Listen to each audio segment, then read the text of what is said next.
일단은 1기, 2기, 3기 신도시는 다 알고 계시는 곳인데 저게 왜 지정이 됐냐를 일단 알면 3기 신도시가 이래서 또 지정됐을 거고 좀 있으면 4기가 또 나오겠구나 언제쯤이면 그게 항상 동일하게 나왔어요. 1988년도에 우리나라 뭐 있었죠? 올림픽 있으면서 처음으로 대한민국 서울이 1000만 메가시티가 된 해거든요. 1000만 명이라는 그 조그만 땅덩어리에 경기도가 땅이 큽니까? 서울이 땅이 큽니까? 경기도가 18배 거예요. 18배 땅 크기로. 근데 그 조그만 땅에 1000만 명이 몰려 사는데 뭐가 부족하거든? 집이 부족해. 근데 집이 부족하다는 얘기는 수요는 되게 많은데 공급이 적으니까 가격이 막 폭등하기 시작하는 거예요. 그 공급을 할 수 없는 상황이니까 가격을 안정시키려면 집을 공급해야 되는데 공급할 땅이 없어. 어쩔 수 없이 외곽에다가 도시 만들겠다. 신도시 만들겠다 해서 이게 89년도에 올림픽 수혜로 인해서 그때 88년도에 대통령 선거가 있었거든요. 그래서 친구를 백감사 보내면서 너 가 있어. 나중에 부를게 해서 안 불렀는데 보통 사람입니다 하고 나오신 분이 있었거든요. 그게 노무현 대통령이었어요. 노태우 대통령이었어요. 노태우 대통령이 공약이 뭐였냐면 200만 가구를 지어서 공급하겠다가 이건 공약이었어요. 그럼 200만 가구를 어디다 질 건데 그게 일단 천당 밑에 뭐라고 하죠? 분당, 이산 동생, 일산, 그리고 하동 위에 상주하, 하동 위에 중동이죠. 중동, 그리고 평촌하고 선법 5개예요. 이게 어디 있었냐면 국토종합계획이라는 게 있어요. 우리나라에 가장 상위 계획이라는 국토종합계획이 1980년도 1월 달에 발표된 게 있어요. 1980년에 국토종합계획이라는 게 있는데 거기에 우리나라를 이제 서울의 인구가 너무 많으니까 인구를 분산하겠다라는 계획을 짜놨는데 거기 5개 지역이 있었어요. 그 5개 지역을 자기가 빼가지고 내가 대통령이 되면 여기다 200만 가구를 짓겠다라고 했었거든요. 그거를 가지고 나서 그분이 항상 유세했던 곳이 2군데에서 제일 많이 했어요. 성남의 종합운동장하고 그 일산의 고양운동장. 거기 가서 맨날 유세했는데 사진 보면 다 운동장이에요.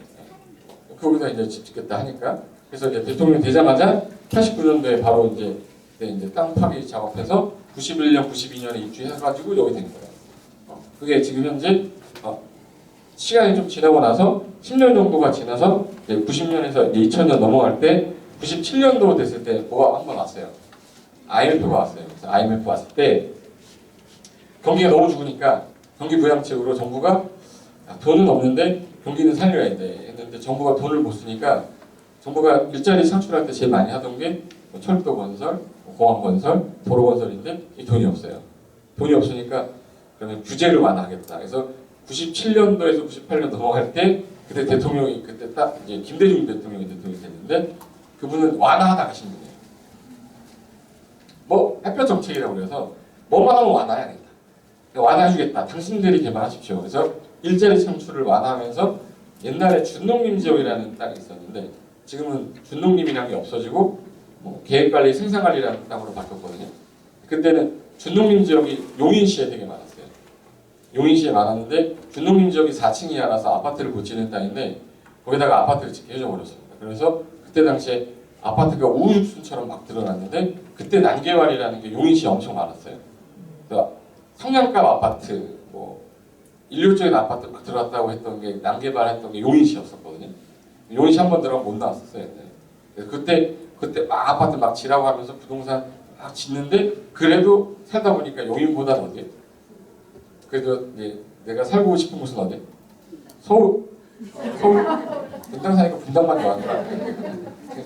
그래서 사람들이 서울로만 자꾸 또 가니까 2002년 월드컵 끝나고 나서 경기가 좋아지면서 그때 당시에 이제 서울 지역에 집을 늘리려니까 방법이 없어요. 땅이 없으니까. 그러니까 이제 기존에 있는 건물을 뭐 해야 되죠? 철거하고 다시 해야 돼. 그래서 그때부터 재개발 재건축이 후폭풍처럼 확 몰렸어요. 그러다 보니까 하나만 철거하면 안 되겠다. 근데 그때 서울특별시장이 누구였냐면 이명박 시장이었어요. 네, 대통령 되기 전에 서울시장인데 청계천 한번 일으키고 나니까 야 이번에는 더 큰 거 한번 해보자 해서 재개발 재건축 지역이 8개, 9개를 하나로 묶어가지고 뉴타운이라는 거 한번 해보겠다. 광역 재개발에서 싹 밀어서 하겠다 했는데 그때 3기, 그러니까 3개 지역을 유타운이라 1기 유타운으로 하나 만들었어요. 그래서 그 첫 번째가 어딘지 혹시 아세요? 자동차 먹는 먹인데. 자동차가 뭐 먹고 달리죠? 기름 유타운. 그래서 기름 유타운 제일 먼저 갖게 됐고, 그 다음에 왕십리 유타운, 그 다음에 또 어디지? 은평 유타운. 그래서 요 3개를 딱 발표를 딱 하니까 전 전국적으로 야 여기 대박이다, 돈 되겠다. 그래서 엄청나게 막 몰리면서 아파트 가격이 폭등을 했습니다. 그러니까 또 서울 지역에서 많이 몰리니까 안 되겠다. 1기, 2기, 3기 유타운 다 발표되고 나면서 서울 지역 아파트 가격이 또 폭등했어요. 안 되겠네, 이거 안 되겠다. 그래서 그때 당시에 또 이제 안 되겠다, 이거 안 되겠어, 2기 신도시 만들어야겠다 해서 그때 발표된 게 2기 신도시였어요. 2기 신도시가 대표적인 데가 어디? 판교예요. 판교, 그 다음에 어디? 파주의 운정, 김포, 그리고 위례, 옥정, 뭐 여러분이 알고 있는데, 근데 2기 신도시 동탄도 있고 평택에 보덕도 있고 다 2기예요. 근데 2기가 아직 끝난 건가요? 아직 진행 중인가? 진행 중이에요. 끝난 것도 있지만 진행 중인데 그 와중에 2003년에서 2007년까지 가면서 서울시 가격이 이렇게까지 올라왔어요. 그러다가 옛날에 97년도인데 10년 주기설이라고 해서 IMF 딱 끝나고 10년 정도 지나니까 제2의 IMF가 또 왔어요. 국제금융위기 왔어. 리먼 사태라고 해서 서브프라임 모기지 왔거든요. 2008년도에 한 번 또 오면서 2008년도까지 쭉 가다가 재개발 재건축이 확 무너졌어요. 재개발 재건축할 때 제일 조심해야 될 게 부동산에 이제 관심이 있어서 오시는 분들이니까 재개발 지역에 투자를 하거나 재건축 투자할 때 제일 조심해야 될 게 어느 거부터 보고 재개발 지역을 투자해야 돼요. 내가 여기 저기 재개발 구역이다. 재개발 구역에 내가 여기 물건이 나왔으면 이 물건을 살 때 제일 먼저 봐야 될 거. 대지 지분. 대지 지분. 그다음 교통 조건. 직주 근적. 또 어디서 수준이 옛날보다 너무 높아졌어요. 옛날에는 흠뻑흠뻑 말도 안 했는데 여기서 들은 게 또 많아져가지고 옆에 아파트 봐야 돼. 이 옆에 아파트 봐야 돼. 그래서 지금 현재 이 옆에 아파트 가격이 오르고 있을 때 해야지 떨어지고 있을 때 하면 안 돼요. 말뜻이 무슨 뜻이냐면 이 재개발 지역이 우리가 예를 들어 700세대인데 싹 밀고 난 다음에 1000세대가 됐을 때 이 아파트의 분양 가격은 얘 분양 가격이랑 똑같아요. 이 아파트가 5억짜리였는데 7억이 된 거예요. 7억 정도 선에 분양을 할 거란 말이에요. 일반 분양하는 게 7억인데 일반 분양하는 게 이게 7억이야. 7억 정도에는 분양하면 이 사람들이 이걸 안 사요. 이게 7억이면 이거 사지. 그럼 얘가 6억 정도의 분양이 나와요. 근데 조합원한테 30평짜리를 조합원한테는 4억에 분양하겠대요. 조합원한테. 난 4억의 조합원이 돼서 6억의 일반 분양이 나오면 2억의 양도 차익이 생기는 거잖아요. 조합원 프리미엄이 2억이 생기는 거란 말이에요. 그럼 내가 이 아파트 7억 주고 안 사고 재개발 구역에 빌라 하나 사서 조합원이 돼서 아파트를 분양받으면 얼마에 받는 거야? 내가 이걸 4억에 분양받는 거죠. 4억에 분양받아서 얼마에는 최소한 팔 수 있어요? 6억에 파니까 2억의 차익이 생기죠. 옆에 아파트 몇 억이죠? 1억의 프리미엄, 일반 프리미엄이 또 있어서 3억이 되는 거야. 재개발 투자를 해야죠. 그러니까 서울에 있는 재개발 재건축 집이 사야지 안 사야지? 사야지. 그러니까 열광하다가 2008년도에 서프라임 모기지 왔는데 이 아파트가 7억까지 가더니 5억으로 떨어진 거예요. 5억으로 떨어지니까 이 5억짜리 집 사실래요? 이거 일반 분양 6억짜리 아파트 살래요? 5억짜리 사야지. 분양이 안 되죠.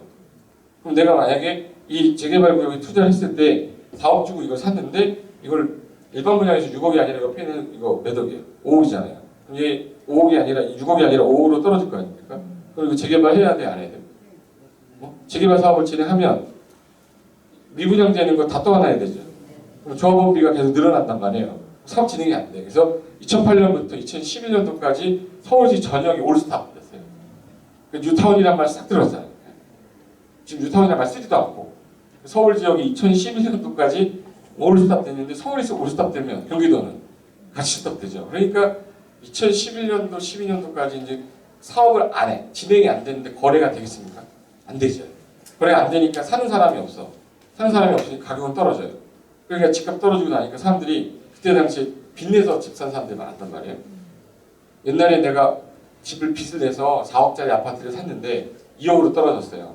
4억 주고 샀는데 40평 용인에 40평짜리를 내가 그 4억 주 샀는데 대출은 2억이에요.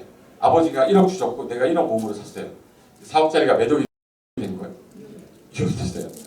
그러니까 팔아야 돼, 가지고 있어야 돼. 가지고 있으면 2억의 대출이자 계속 나가요. 팔아야 돼, 가지고 있어야 돼. 팔게 되면은 대출 2억 갚고 우리 아버지 1억, 내 1억 날라가는 거야. 집은 있는데 집은 없는데. 집은 있는데 40평짜리 집은 있는데 계속 가난해져요. 그래서 HP가 나타나는 거예요. HP가 뭐예요?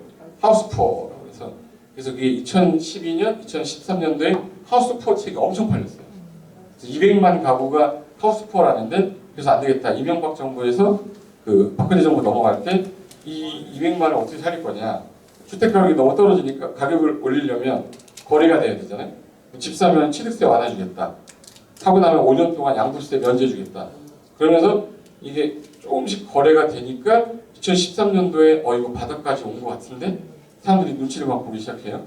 그러다가 2014년도 되니까 진짜 바닥인 것 같은데 라는 사람들이 인식이 생기니까 이게 심리 싸움이거든요.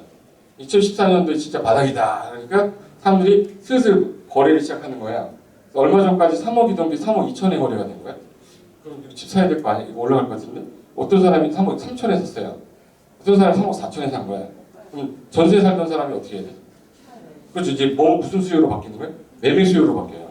그러면서 이제 사람들이 집을 사기 시작하면서 2014년도부터 2014년, 15년, 16년, 17년 이렇게 계속 올라간 거예요. 그러면서 박근혜 정부가 확 가면서 누가 다시 들어왔어요? 문재인 정부가 들어올 때쯤에 가격이 너무 폭등한 거예요.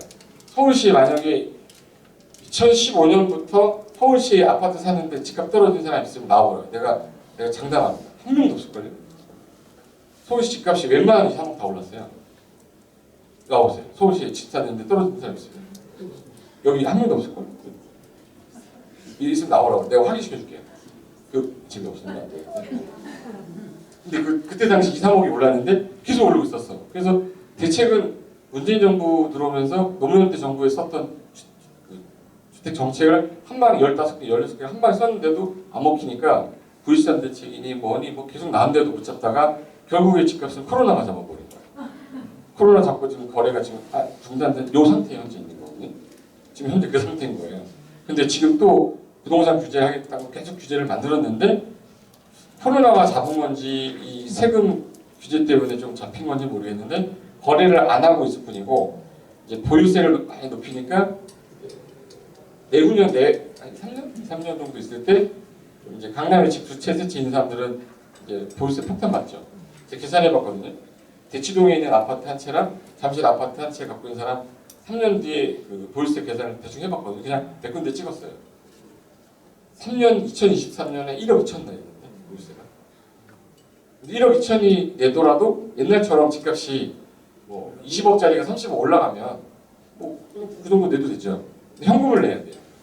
근데 내 연봉이 1억 2천이 넘지 않는 사람은 못 갚잖아요. 이거 팔아야 되냐 집을. 팔아야 되는데 양도세가 엄청 나가요.